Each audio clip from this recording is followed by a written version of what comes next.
By Cristian Violatti, the philosopher Confucius, or Kongzi, circa 551 to c. 479 BCE, is the recognized founder of Confucianism. Also referred to as the Rujia doctrine or school of literati as it is known by Western scholars. Originally, Confucianism was composed of a set of political and moral doctrines with the teachings of Confucius as its basis.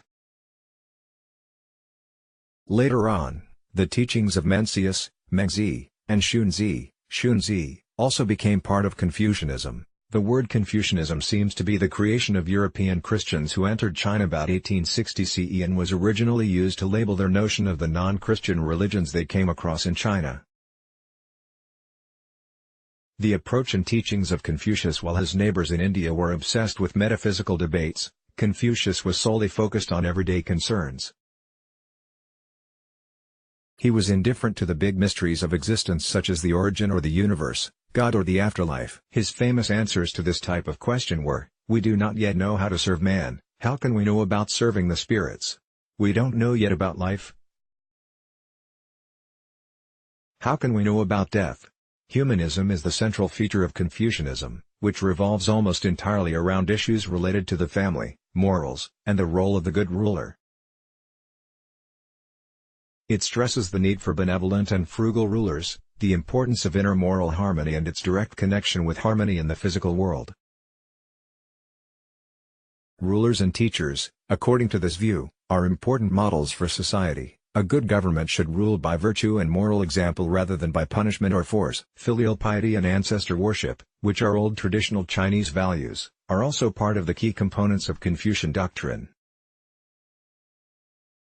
The attention of Confucius was attracted towards very practical considerations of this world rather than seeking consolation in otherworldly notions. Confucius believed in the perfectibility of all men, and he was against the idea that some men are born superior to others.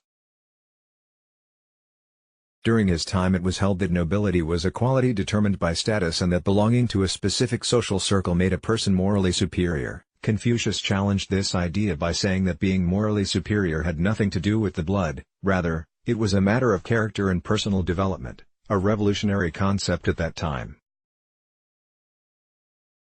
The origins of Confucianism: to ignore the mysteries of life as the price Confucius had to pay to focus his energy on this world. It is often claimed that there is a lack of imagination in Confucianism, that it is a philosophy reluctant to imagine the new, to embrace changes and innovations. The Confucian indifference to the big mysteries, whether cause or effect of the lack of imagination, seems to be the only approach consistent with the time when Confucius developed his thought, a time when there was political struggle, moral chaos, and intellectual conflict, in short, when order was almost non-existent. Confucius thought that going back to the traditional ways was the only path for society to get back on track. He lived during a time when the Zhou dynasty was immersed in serious political conflicts. The attention of Confucius was attracted towards very practical considerations of this world rather than seeking consolation in otherworldly notions. He decided to seek a solution for the challenges of his time, a way to cure a society which, nearly everyone agreed, was sick. He often mentioned some of the sage emperors of the past: Emperor Yao, a legendary ruler of the 3rd century BCE, his successor Emperor Shun, and the Duke of Zhou, who were considered responsible of establishing the foundations of Chinese culture.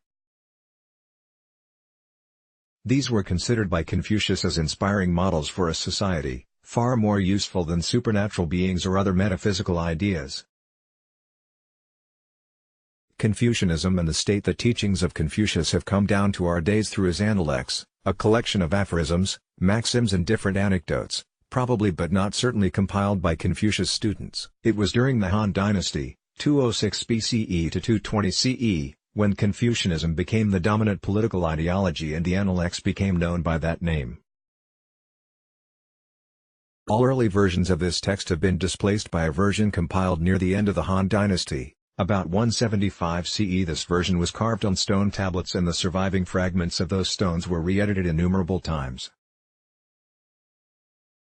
Despite the fact that it is not entirely certain whether the Analects truly contain the message of Confucius, it is generally accepted that it is the most reliable source of Confucius' view. Confucianism was not always popular during the Han Dynasty. In fact, the first Han Emperor Liu Bang, who ruled until 195 BCE, did not feel any respect at all for the Confucian school. The famous Chinese historian Sima Qian tells us that whenever Liu Bang identified a Confucian, an easy thing to do because they used to wear a very distinctive pointed hat, immediately snatches the hat from the visitor's head and pissed in it. It was later on during the time of Emperor Wu, r. 141–87 BCE, that the Confucian school received the support of the Chinese rulers and gradually became the official state philosophy. Thousands of academies spread the Confucian ideology across the Chinese Empire, and from here it traveled to most of East Asia. The support that Confucianism received during the late Han period was the opposite of what had happened earlier on during the Qin dynasty, 221–206 BCE, when the Emperor Qin Shi Huang, Shi Huangti, 259–210 BCE, got tired of the critics his government received from Confucian scholars by comparing it with previous dynasties. Qin Shi Huang decided to do something about it. He wrote, "I suggest that the official histories, with the exception of the memoirs of Qin, be all burnt, and that those who attempt to hide other works, be forced to bring them to the authorities to be burned."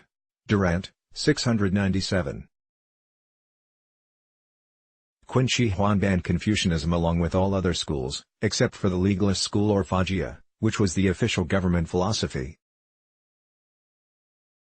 Freedom of speech was suppressed, hundreds of Confucian scholars were buried alive and several classic Chinese texts were burned. The Analects, Confucius by Wu Dozi around 1190 CE. The Analects became part of a collection of 4 books that until 1905 CE were the subject of the Chinese civil service examinations.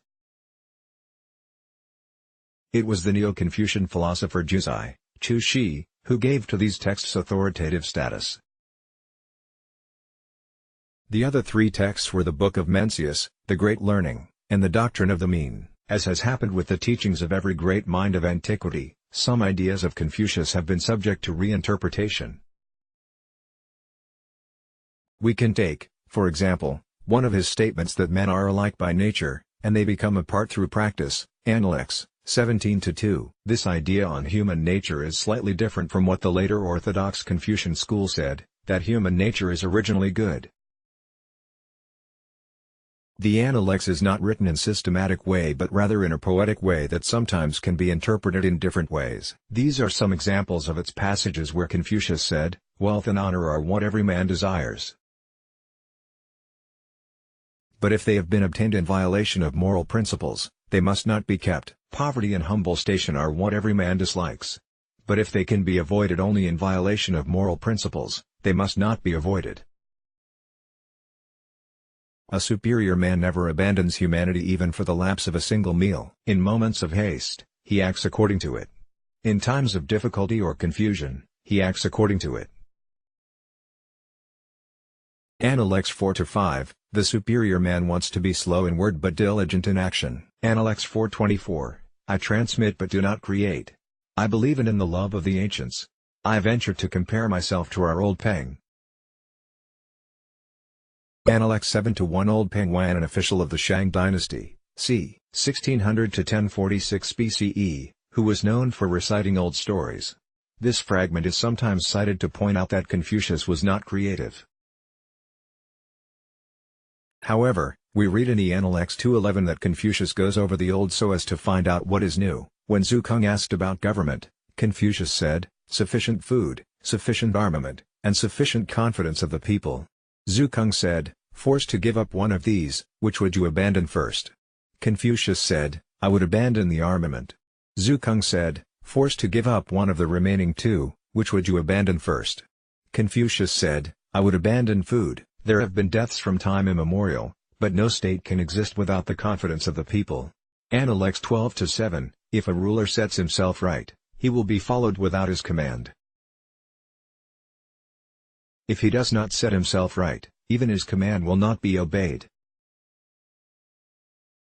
Analects 13–6, Legacy. The humanistic turn in Chinese philosophy is due to the enormous influence of Confucianism, and it is humanism that is the most outstanding feature of Chinese philosophy as a whole. During most of Chinese history, Confucianism was seen as the preserver of traditional Chinese values, the guardian of Chinese civilization as such. After struggling during the Qin dynasty, it emerged as the final and permanent victor during the later Han period and would dominate Chinese thought ever after. Let's block ads. Why?